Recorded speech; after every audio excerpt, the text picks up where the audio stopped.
বুধবার বিকেলে ঢাকা বিশ্ববিদ্যালয়ের ছাত্ররা ক্রিকেট খেলছিল, তাই মোবাইল ফোন একত্র করে একটি জায়গায় তারা রেখে দেয়।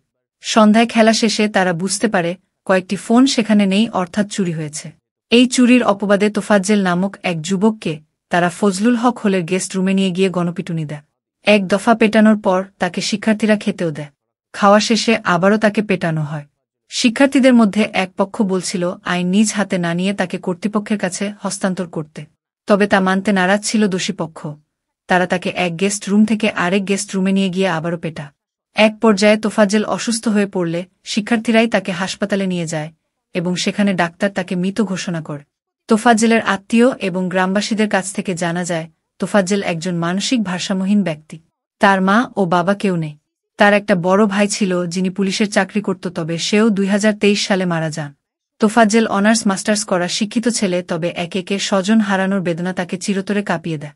ঘটনার সময় খুনিরা তোফাজ্জেলের পরিবারের কাছ থেকে 2 লক্ষ টাকাও দাবি করে। তোফাজ্জেল হত্যায় জড়িত সকল দোষীকেই যেন শাস্তি দেওয়া হয় বলে দাবি করছেন সাধারণ জনগণ এবং শিক্ষার্থীরা।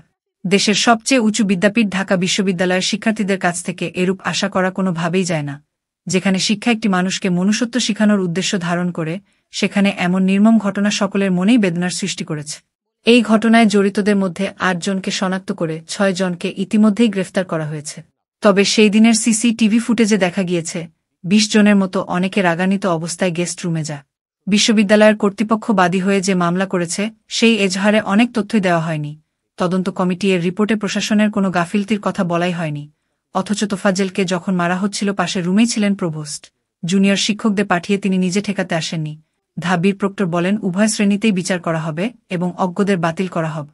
তোফাজ্জল হত্যার আসামিরা হলেন পদার্থবিজ্ঞান বিভাগের জালাল আহমেদ, মৃত্তিকা পানি ও পরিবেশ বিভাগের সুমন, পুষ্টি ও খাদ্যবিজ্ঞান ইনস্টিটিউটের মুত্তাকিন শাকিন, গণিত বিভাগের আহসান, জিওগ্রাফি বিভাগের সাজ্জাদ ও ওয়াজিবুল আল। এই কয়েকজনকে আদালতে নিয়ে তাদের স্বীকারোক্তি নেওয়া হয়েছে। এই ঘটনা তদন্তের জন্য গঠিত কমিটি এখনও বাকিদের খুঁজে বের করার চেষ্টা করছে। আপনারা দেখছেন BD24 নিউজ। সঙ্গে আছি আমি, ফারিয়া নাজনীন।